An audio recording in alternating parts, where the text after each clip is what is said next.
పాత నిబంధన కాలంలో స్త్రీలు కాలిపెట్టెలు ధరించినట్లు కొన్ని ఆధారాలు ఉన్నాయి. ప్రవక్త అయిన యెషయా గ్రంథంలో సీమోను కుమార్తెలు అహంకారంతో నడుస్తూ తమ కాళ్ళతో గజ్జెల ధ్వని చేయుచున్నారు అని రాయబడింది. ఇక్కడ దేవుడు వారిని గద్దించడానికి కారణం కాళ్ళ పట్టీలు పెట్టుకోవడం కాదు, కానీ వారు అహంకారం, గర్వం, పురుషులను ఆకర్షించాలనే తప్పుడు ఉద్దేశంతో వాటిని ధరించినట్టు తెలుస్తుంది. ఆదికాండం 24:22 అబ్రహాము దాసుడు ఇస్సాకు కొరకు పిల్లని వెతకడానికి వెళ్ళినప్పుడు రిబ్కాకు బంగారు ముక్కకమును, చేతులకు కడియాలను బహుమతిగా ఇచ్చాడు. ఆ కాలంలో దీవెనైన స్త్రీలు కూడా నగలు ధరించేవారని దీని తెలుస్తుంది.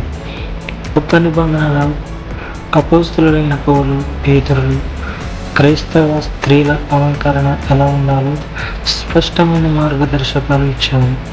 మర్యాదపూర్వకమైన అలంకరణ స్త్రీలను ఇంద్రియ నిగ్రహం కలిగి యోగ్యమైన వస్త్రముల చేత అలంకరించుకునవలను గాని జడలతోనైనను, బంగారముతోనైనను, ముత్యములతోనైనను, విలువలైన వస్త్రములతోనైనను అలంకరించుకొనకూడదు. అంతరంగ అలంకరణకు ప్రాధాన్యత. జడలు అల్లుకొనుటయు, బంగారు నగలు పెట్టుకొనుటయు వెలుపలి అలంకారము మీకు అలంకారముగా ఉండకూడదు. సాధువైనట్టు మృదువైనట్టునైన శాంత గుణమును, అక్షయ అలంకారము గల మీ హృదయ అంతరంగ స్వభావమే మీకు అలంకారముగా ఉండవలెను.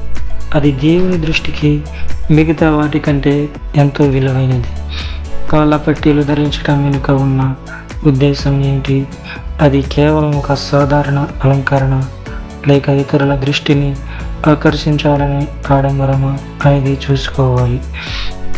క్రైస్తవ జీవితంలో మన ప్రవర్తన లేదా అలంకరణ ఇతరుల ఆత్మీయ జీవితానికి అభ్యంతరం కలిగించకూడదు.